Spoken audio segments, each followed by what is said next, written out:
लिंग भेद और विचारधाराओं के मतभेदों से ऊपर उठकर सभी को बिहार में शिक्षा और उद्यमिता की क्रांति लाने के निमित्त प्रेरित करूंगा। बिहार के हर जिले में चैप्टर्स हैं, बड़े बड़े कार्यक्रम हम लोग कर रहे हैं। उद्देश्य है 2047 तक कैसे बिहार को एक नई दिशा बिहार के हर गांव से हम लोग दे सकें। बिहार के उज्ज्वलतम भविष्य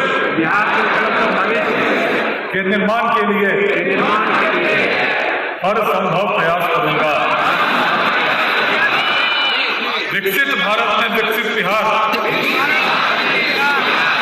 के निर्माण के लिए लेट्स इंस्पायर बिहार आज एक बड़े इंपॉर्टेंट स्टेज पर है। लाखों लोग जुड़े हैं, बिहार के हर जिले में चैप्टर्स हैं, बड़े बड़े कार्यक्रम हम लोग कर रहे हैं।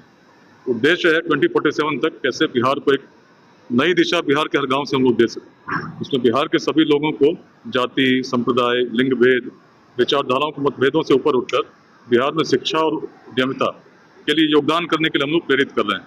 अभी तक जो रिजल्ट्स आए हैं उसमें लगभग 24 प्री एजुकेशन सेंटर्स 119 महिलाओं के द्वारा चल रहे हैं। लगभग 350 स्टार्टअप्स इस कैंपेन के साथ चल रहे हैं। डॉक्टर्स जो जुड़े हैं उनके द्वारा 253 मेडिकल कैंप्स में 40,000 लोगों से अधिक का इलाज हुआ है। लेकिन ये अभी शुरुआत कह सकते हैं। प्रयास है 2028 तक बिहार के हर पंचायत में लेट्स इंस्पायर बिहार के चैप्टर्स बनना। और आज यदि स्थिति हम कहें तो बिहार के 24 जिलों के हर ब्लॉक में लेट्स इंस्पायर बिहार की टीम काम कर रही है।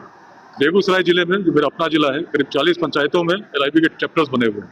लेकिन 2028 तक बनने के लिए हर व्यक्ति किस प्रकार संकल्प ले कि अपने स्तर से एक प्रेरणा स्रोत बनकर दूसरों को प्रेरित करके एक अध्याय का निर्माण जो समाज में योगदान दे सके, इसी के लिए आज इस सभा को मुख्य रूप से हम लोगों ने रखा था।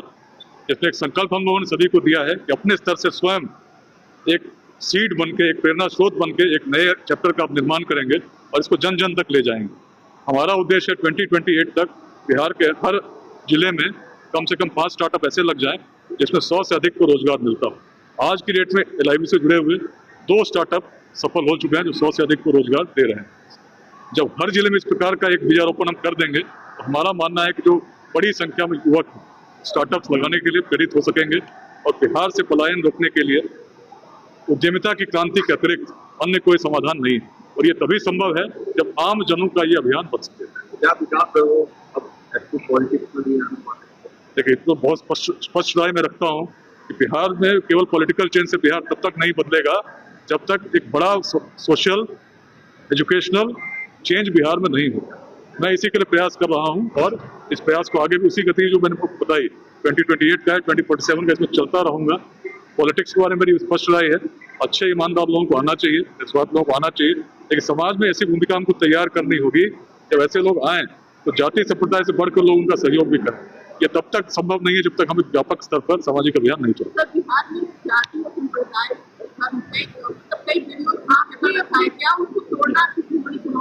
देखिए, चुनौती तो निश्चित बड़ी है, लेकिन मुझे लगता है इसलिए ये संभव है क्योंकि बिहार को यदि प्राचीन काल में हम देखते हैं तो जातियां तो बिहार में प्राचीन काल में भी थी, लेकिन ऐसा जातिवाद रहता तो न तो कोई वैशाली स्थापित होती, मगध में न कभी नंद वंश का उदय होता। सप्त निम्न वर्ग के शासक शासन कर सके, ये हमारे पूर्वजों की महान दृष्टि थी जो वेदांत पर आधारित, जिसमें कोई भेदभाव नहीं था। इसलिए हम देखते हैं कि आचार्य चाणक्य भी जब चले उन्होंने चंद्रगुप्त की जाति नहीं देखी, योग्यता देखी।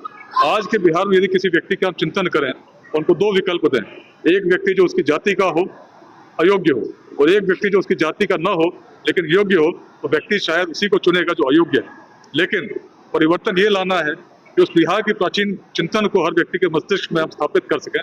तो तब यदि ऐसा हम सोच सके थे बिहार में, तो अखंड भारत के साम्राज्य का हमने निर्माण किया, विश्वविद्यालय स्थापित किए, विश्व को बहुत कुछ नया दिया। आज एक लंबी छलांग लगानी, उससे बहुत दूर जाना है। आपने संबोधन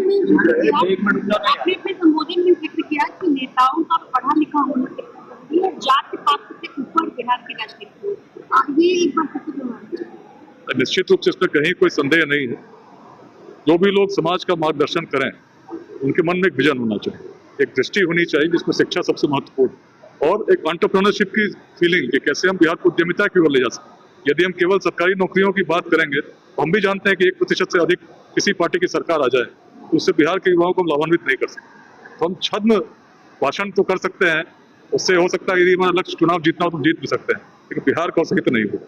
बिहार का हित तो तब होगा जब युवाओं को हम स्किल्ड कर सकें, शिक्षित कर सके, उसको एक जन अभियान इस रूप में बना सके कि स्वतः स्फूर्त गति में बिहार आगे बढ़े। सर, आप सर्विस में हैं और बदलाव की बात करते हैं, आपको नहीं लगता है कि इससे सरकार थोड़ा अनकंफर्टेबल फील करती है? देखिए, संविधान में हर व्यक्ति का निहित दायित्व है कि राष्ट्र के उन्नयन के लिए प्रयास करे, चाहे सर्विस में हो चाहे सर्विस में नहीं हो, तो हर नागरिक का मौलिक कर्तव्य है कि मैं अपने मौलिक कर्तव्य से पीछे क्यों। दूसरी बात, अखिल भारतीय सेवा नियमावली में सोशल चैरिटेबल एजुकेशनल एक्टिविटी में काम करने की पूरी छूट है, आप पढ़ सकते हैं, और उसको कोई नहीं करते तो उनके ऊपर है। मैं तो बचपन से संकल्पित इसलिए हुआ, 9th में था, बच्चों ने बिहार में भोपाल में बिहारी बोल के चढ़ाया, इसका दंश आज तक कहीं न कहीं मन में है। इसके बाद दिल्ली गया, रेड लाइन बसेज में सुनता था, मन में था कि बिहारी शब्द को जब तक पुनः सम्मान का प्रतीक नहीं बनाता, अपने जीवन को सार्थक नहीं माना। एक IIT से पढ़ के जर्मनी में नौकरी लगी, विदेश में नौकरी लगी, बड़ी कंपनी में लगी, उसको मैंne नहीं चुना। मैंने संघर्ष का रास्ता इसलिए चुना कि अपने स्वप्न को साकार कर सकूं अपने जीवन में।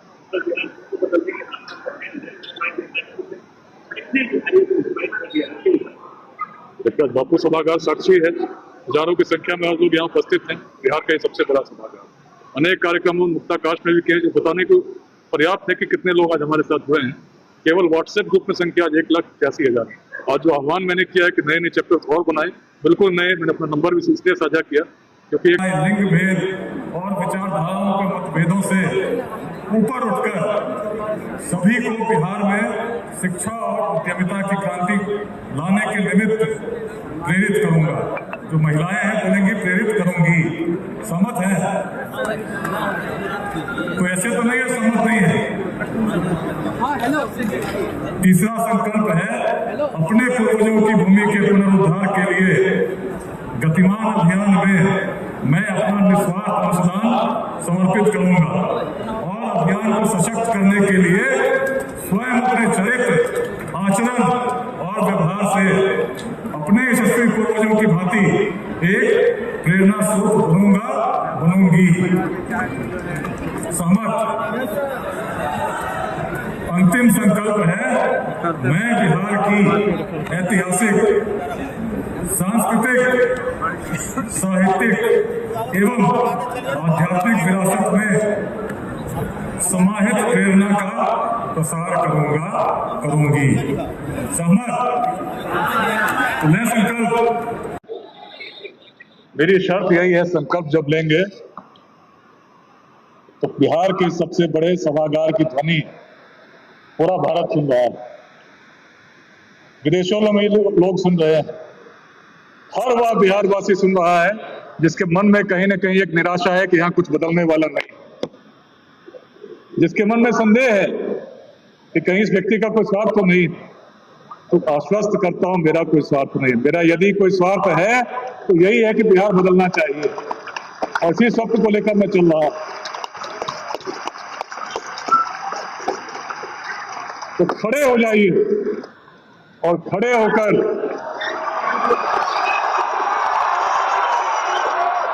संकल्प लीजिए। मैं ध्वनि मगध का स्मरण कीजिए, मिथिला का स्मरण कीजिए, अंग का स्मरण कीजिए, रोहतास का स्मरण कीजिए, सारण का स्मरण कीजिए, चंपारण का स्मरण कीजिए। मैं संकल्प लेता हूं कि बिहार के उज्जवलतम भविष्य के निर्माण के लिए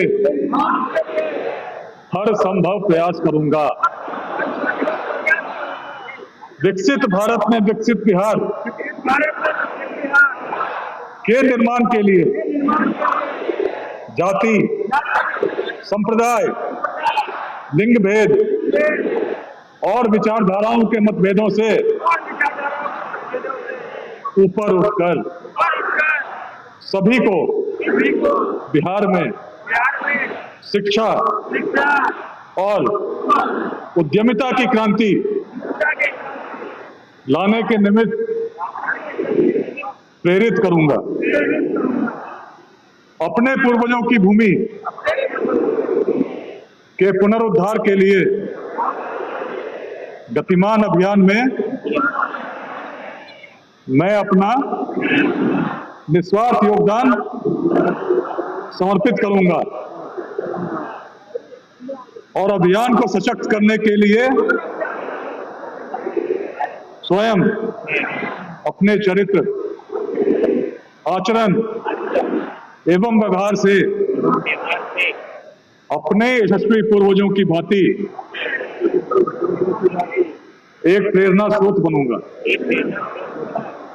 मैं बिहार की ऐतिहासिक, सांस्कृतिक, साहित्यिक एवं आध्यात्मिक विरासत में समाहित प्रेरणा का प्रसार करूंगा। नमस्ते बिहार, नमस्ते बिहार। आइए मिलकर प्रेरित करें बिहार। जय हिंद।